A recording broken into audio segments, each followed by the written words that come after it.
আসসালামু আলাইকুম। প্রিয় দর্শক, গতকালকে কক্সবাজারের উখিয়ায় যে ঘটনাটা ঘটেছে, নিশ্চয়ই আমার ধারণা এরই মধ্যে আপনারা সবাই বিভিন্ন মিডিয়ায় এই নিউজটা পড়েছেন। তবে এক একটা মিডিয়ায় এক একভাবে লেখা হয়েছে। আমি আপনাকে ঘটনাটা মোটামুটি বলার চেষ্টা করি। সেটা হলো কক্সবাজারের উখিয়া উপজেলায়, সেখানে স্থানীয় টাইপালং মাদ্রাসার দেয়ালে একটা আপনার কিছু ছবি আঁকা ছিল, গ্রাফিতি ছিল, এরকম কিছু ছিল, অনেক আগে থেকে ছিল। তার নিচে কেউ একজন জয় বাংলা স্লোগান লিখে রেখেছিল। এই জয় বাংলা স্লোগানটা লেখা হয়েছে রিসেন্টলি। এই স্লোগানটা কে লিখেছে, কিভাবে লিখেছে, এর কোনো তথ্য প্রমাণ কারো কাছে নেই। কিন্তু বিএনপির নেতারা এই জয় বাংলা স্লোগান লেখাটাকে কেন্দ্র করে আওয়ামী লীগের বেশ কয়েকজন নেতা কর্মীর বিরুদ্ধে থানায় অভিযোগ করেছে। এই অভিযোগের উপর ভিত্তি করে গতকাল শনিবার সন্ধ্যায় ছাত্রদলের একজন কর্মী মোহাম্মদ জিসান, তিনি ওই দেয়াল লিখনটিকে, ওই জয় বাংলাটাকে কেটে দিয়ে ওখানে অন্য কিছু লিখেছেন এবং এটাই নিয়ে একটা ফেসবুকে পোস্ট দিয়েছেন। সেই পোস্টের নিচে নিষিদ্ধ ছাত্রলীগের একজন কর্মী মোহাম্মদ ইউনুস একটা হা হা রিয়েক্ট দিয়েছে। মানে আপনারা জানেন, ফেসবুকে সাধারণত অনেকে নানা ধরনের রিয়েক্ট হয়, লাভ রিয়েক্ট হয়, লাইক হয়, অনেক ধরনের ওয়াও, অনেক ধরনের রিয়েক্ট দেওয়া যায়। হাহা মানে হাসির একটা রিয়েক্ট দিয়েছে। সাধারণত হাসির রিয়েক্টটাকে একটু নেগেটিভ ভাবে দেখা হয়। তো এই রিয়েক্টটা দেওয়ার কারণে এই মোহাম্মদ ইউনুসের উপর ছাত্রদলের ছেলেমেয়েরা খেপে যায়। ছাত্রদল, যুবদল, বিএনপি, এরকম ওই যে কয়েকজন কর্মীর বিরুদ্ধে যে অভিযোগ করা হয়েছিল, তার মধ্যে কিন্তু মোহাম্মদ ইউনুসের নামও ছিল। আমি এই যে খবরটা, ঘটনাটা বলছি, এটা আমি প্রথম আলোতে এভাবে পেয়েছি, সেটা আপনাদেরকে বলছি। এখন এটাকে কেন্দ্র করে শনিবার দিন রাতে, মানে গতকালকে রাতে, বিএনপির এবং ছাত্রদলের কয়েকজন নেতাকর্মী এই মোহাম্মদ ইউনুসকে আটক করে মারধর করতে থাকে। এবং এই সময় তাকে রক্ষা করতে তার স্থানীয় কিছু বন্ধু বান্ধব এবং একজন এনজিও কর্মী SM ইমরান তাকে রক্ষা করতে যান, মানে মারপিট থেকে তাকে বাঁচাতে যান। এই বাঁচাতে গেলে ইমরানকেও বেধড়ক পেটানো হয় এবং ইমরানকে মারা হচ্ছে এই খবর শুনে তার মা সৈয়দা বেগম ছুটে আসেন ছেলেকে রক্ষা করতে, এবং ছেলেকে রক্ষা করতে গেলে তাকেও পিটানো হয়। এবং এই পিটুনিতে সেই সৈয়দা বেগম ঘটনাস্থলে অজ্ঞান হয়ে যান। পরে তাকে উদ্ধার করে থানা হাসপাতালে নিয়ে যাওয়া হয় এবং সেখানে চিকিৎসক তাকে মৃত ঘোষণা করেন। এই হলো প্রথম আলোর বর্ণনা। আমি যদি এই বর্ণনাটা, আমি আরো কয়েকটা পত্রিকা পড়েছি, আমি দ্য বিজনেস স্ট্যান্ডার্ডের বর্ণনাটা একটু আপনাদেরকে পড়ে শোনাতে চাই। সেখানে বলা হয়েছে, এই যে SM ইমরান, তার আরেকটা নাম আছে, তার নাম হলো আব্দুর রহমান। এই আব্দুর রহমান সৈয়দা খাতুনের ছেলে। তো ওই যে জয় বাংলা লেখা কেন্দ্র করে যে মামলাটা হয়েছিল, সেই মামলায় এই আব্দুর রহমানকে 13 নম্বর আসামি করা হয়েছিল। এবং সেখানে বলা হচ্ছে, শনিবার রাতে তিনি যখন তার বাড়ি থেকে টাইপালং স্টেশনে যাচ্ছিলেন, তখন তার বন্ধু মোহাম্মদ ইউনুসের সঙ্গে উনি কথা বলছিলেন। ওই ইউনুস ছাত্রলীগ কর্মী। এই কথা বলার সময় হঠাৎ করে 7-8 জন ছাত্রদল ও বিএনপি নেতাকর্মী তাদেরকে দেখতে পায় এবং অতর্কিত তাদের মারধর শুরু করে। এবং তাকে বাঁচাতে তার মা, স্ত্রী ও ছোট বোন এগিয়ে এলে তাদেরকেও মারধর করে হামলাকারীরা। হামলার সময় সৈয়দা খাতুনকে লাঠি দিয়ে আঘাত করা হলে তিনি মাটিতে লুটিয়ে পড়েন। পরে তাকে হাসপাতালে নিয়ে গেলে হাসপাতাল থেকে মৃত ঘোষণা করেন। আপনি যে দুইটা বর্ণনা পড়লেন, আমি আরো অনেকগুলি মিডিয়া পড়েছি, আরগুলি বললাম না। মোটামুটি এই দুই ধরনের বক্তব্য আছে। একটু পার্থক্য কিন্তু আছে এখানে। প্রথম আলো রিপোর্টে বলা হচ্ছে, তারা আগে মোহাম্মদ ইউনুসকে মারধর করছিল এবং সেই মারধর তাকে ফেরাতে ওই SM ইমরান গিয়েছিল। আর এখানে বলা হচ্ছে যে না, SM ইমরানকে তারা মারধর শুরু করে। এই একটা পার্থক্য। দ্বিতীয় পার্থক্যটা হলো যে বিজনেস স্ট্যান্ডার্ডে বলা হচ্ছে যে যখন তাদের মারধর করা শুরু করে, তখন সেখানে তার মা, স্ত্রী এবং ছোট বোন এগিয়ে যায়, তারাও মারধরের শিকার হয়। এই হলো দুই ধরনের বক্তব্য। এখন তারপরে এটা নিয়ে আলোচনা হয়েছে, কেন মারা হয়েছে। বিএনপি লিডার বলেছে না, কাউকে মারাই হয়নি। ওই মানে ওখানে এই মহিলা যে মারা গেছেন, তিনি ওখানে মার খাননি, তাকে মারা হয়নি। এবং তারা বলার চেষ্টা করেছেন যে ওই নারী মারা গেছেন অসুস্থ হয়ে।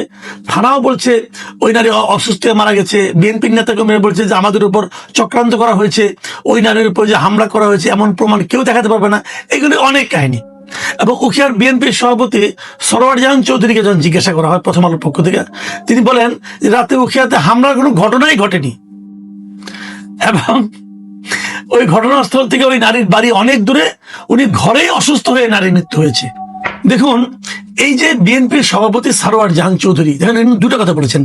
এক নম্বর কথা হলো যে এই ঘটনাস্থল থেকে ওই নারীর বাড়ি অনেক দূরে, খেয়াল করবেন কিন্তু।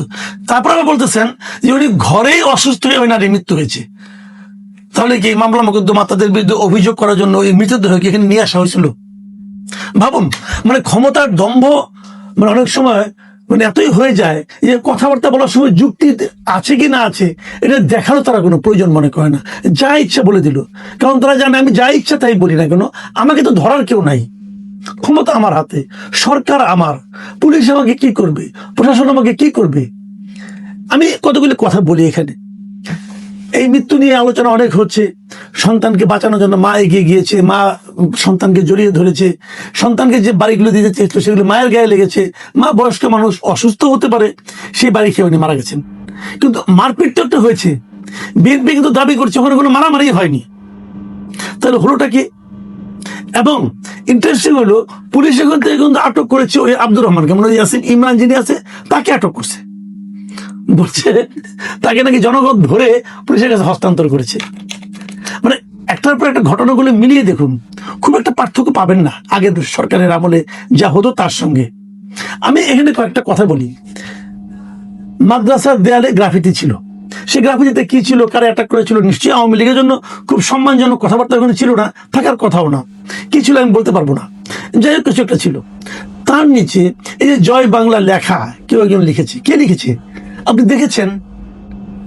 এখন আমি যদি তর্কের খাতিরে বলি যে আওয়ামী লীগের এই লোকগুলোর উপর মামলা দেওয়ার জন্য, এদেরকে হয়রানি করার জন্য বিএনপির কেউ লিখেছে জয় বাংলা, যদি বলি একটা অজুহাত তৈরি করার জন্য, আপনি কি জবাব দিবেন? আবার ধরি যদি আওয়ামী লীগেরও কেউ লিখে থাকে, আপনি না জেনে আপনি তো আইডিয়া করে মামলা করেছেন যে কে কে 15-16 জন 20 জন 30 জনের বিরুদ্ধে মামলা করেছেন এবং সবাইকে আপনি দৌড়ের উপর রাখছেন। এই যে সবাইকে দৌড়ের উপর রাখা, এটা কি সুশাসন বলে? বিএনপি কি এভাবেই দেশ শাসন করতে চায়? এই যে কোথাও একটা জয় বাংলা লেখা হলো, তারপরে আপনি সবাই বিরুদ্ধে মামলা দিয়ে সবাইকে দৌড়ের উপর রাখবেন, এর নাম সুশাসন? আচ্ছা ধরুন ওটাও বাদ দেন, কি লিখেছে জয় বাংলা, এতে প্রবলেমটা কি হয়েছে? কিন্তু জয় বাংলা লিখতে পারবে না? জয় বাংলা কি আওয়ামী লীগের প্রপার্টি? জয় বাংলা কি আওয়ামী লীগের রাজনীতি? এখন ধরেন আওয়ামী লীগ একটা রাজনীতি নতুন কি আপনার একটা স্লোগান শুরু করলো, আল্লাহ আকবার, তাহলে আমরা কেউ আল্লাহ বলতে পারবো না? বললে আওয়ামী লীগের রাজনীতি করছি বলে আমাদেরকে ধরে নিয়ে যাওয়া হবে? কে কোন শব্দটা ব্যবহার করবে, কে কোন স্লোগান দেবে, এটা তাদের ব্যাপার। এখন তারা সবাই কিন্তু একটা ভালো স্লোগানই বের করে। কেউ যদি একটা ভালো স্লোগান দেয়, সেই স্লোগানটা যদি আর কেউ উচ্চারণ করে, তাহলে সে ওই ধরনের লোক হয়ে গেল। জয় বাংলা তো আমাদের মুক্তিযুদ্ধের স্লোগান, জয় বাংলা মুক্তিযুদ্ধের স্লোগান, মুক্তিযুদ্ধ তো জয় বাংলা বলে হয়েছে। সেটা যদি কেউ কোথাও লেখে, এটা অপরাধ। কোন আইনে অপরাধ বলুন, কোন আইনে অপরাধ? এটা লেখার কারণে কারোর বিরুদ্ধে মামলা হতে পারে? বিএনপি যে মামলাটা করলো এই লেখার কারণে, এটা কি মামলা সে করতে পারে? কি অপরাধে মামলা করেছে? উনি জয় বাংলা লিখেছেন, অতএব তার বিরুদ্ধে মামলা। এই মামলা হয় কিভাবে? মানে এই যে প্রশ্নগুলো আমি করছি, এই প্রশ্নগুলোর জবাব তো থাকা লাগবে। এর জবাব কি? তাকে ধরে নিয়ে গেছে পুলিশ, নাচতে নাচতে বলতেছে আমরা একজন অপরাধীকে ধরেছি। আপনার কাছে প্রমাণ আছে ও যে এটা লিখেছে? এই যে লেখাগুলো, এই যে একটা দলের প্রতি আরেকটা দলের যে একটা ধরনের মানে আপনার পীড়ন করা, নিপীড়ন করা, তাদেরকে থাকতে না দেওয়া, এলাকায় থাকতে না দেওয়া। আমি তো শুনলাম এখানে ওই আব্দুর রহমানই বলতেছে 5 আগস্টের পর থেকে এই বিএনপির এই লোকগুলো, সে একদম নাম ধরে ধরে বলছে যে ঘটনায় কে কে ছিল। বলতেছে যে বিএনপি নেতা মিজান শিকদার, আব্দুল করিম, আকাশ, সাইফুল শিকদার, সৈয়দ বাবুল, মাহবুবুর রহমান, সালাম শিকদার, ছাত্র দলের জিসান, তারপরে একজন অ্যাম্বুলেন্স চালক আব্দুল শামসুল আলম সহ বেশ কয়েকজন সেখানে অংশ নিয়েছেন। এটা যিনি মার খেয়েছেন, মার খেয়ে আবার পুলিশের কাছে ধৃত হয়েছেন, তিনি এই নামগুলি বলেছেন পত্রিকাকে, মিডিয়াকে। এতে কোনো বিচার হবে? হবে না। কেন বিচার হবে না? তারা তো পুণ্যের কাজ করেছে, মেরেছে। বিএনপি কিভাবে দেশ চালাচ্ছে এটা প্রমাণ করার জন্য তারা তাদেরকে পুণ্যের কাজ করেছে ওখানে বসে। আমি একটা কথা বলবো যে আপনারা দেশের এখন রাষ্ট্র ক্ষমতা এসেছেন, আমি বিএনপির নেতৃবৃন্দকে বলছি, আপনারা কি দেশটাকে বিভক্ত করে শাসন করতে চান? ইংরেজদের মতো যেরকম ইংরেজরা করেছিল ডিভাইড অ্যান্ড রুল, আপনাকে তাই করতে চান? ওটা ইংরেজদের পলিসি ছিল, কারণ তারা বাইরে থেকে এসেছিল, তারা এই দেশকে ডিভাইড করলে তাদের লাভ ছিল। আপনারা তো এই দেশের মানুষ, আপনারা দেশটাকে ভাগ করছেন কেন? যেখানে সবাই আপনাদের সঙ্গে থাকতে চাচ্ছে। গত নির্বাচন আওয়ামী লীগের লোকজনকে বিএনপিকে ভোট দেয় নাই, দিয়েছে তো। তো যারা আপনাদেরকে ভোট দিয়েছে তাদেরকে আপনারা ডিভাইড করতে চাচ্ছেন কেন? তাদেরকে আপনি বিতাড়িত করতে চাচ্ছেন কেন? আমার কেন যেন মনে হয় যে বিএনপি যারা কেন্দ্রে আছে, তারা যেভাবে দেশ চালাচ্ছে, তাদেরকে বেইজ্জতি করার জন্য, পচানোর জন্য দলের একদম তৃণমূল পর্যায়ের এই লোকগুলো, এই ধান্দাবাজগুলো, তারা থামবে না, তারা এটা করতেই থাকবে। আমরা দেখেছি যে নির্বাচনের আগে বিএনপি কিন্তু তার তৃণমূল পর্যায়ের এই ধরনের বেয়ারা নেতা কর্মীদেরকে একের পর এক বহিষ্কার করেছিল মানুষের আস্থা অর্জনের জন্য। সেটা এখন আগের তুলনায় আরো বহুগুণ বিবর্ধিত হয়ে চলছে। কই, এখন তো কাউকে বহিষ্কার করতে দেখি না। নাকি বিএনপির একবার জয় পেয়ে গেছে, 5 বছরের শাসন পেয়ে গেছে, এখন আর জনগণের আস্থার দরকার নাই? বিএনপি নেতৃবৃন্দকে এটাই মনে করেন?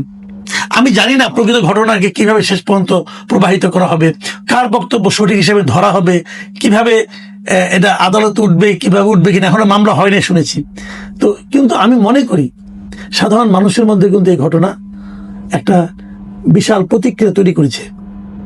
একটা মায়ের মৃত্যু সন্তানকে রক্ষা করতে যে এই ঘটনাটাকে যে যাই বলুক, ওই যে স্থানীয় বিএনপি নেতা বলছে না যে অনেক দূরে বাড়ি, বাড়িতেই মরছে, তারপরে কি, তারপরে বলে না, মানে লাশটা এখানে নিয়ে আসছে কাঁধে করে, তাদেরকে বিব্রত করার জন্য।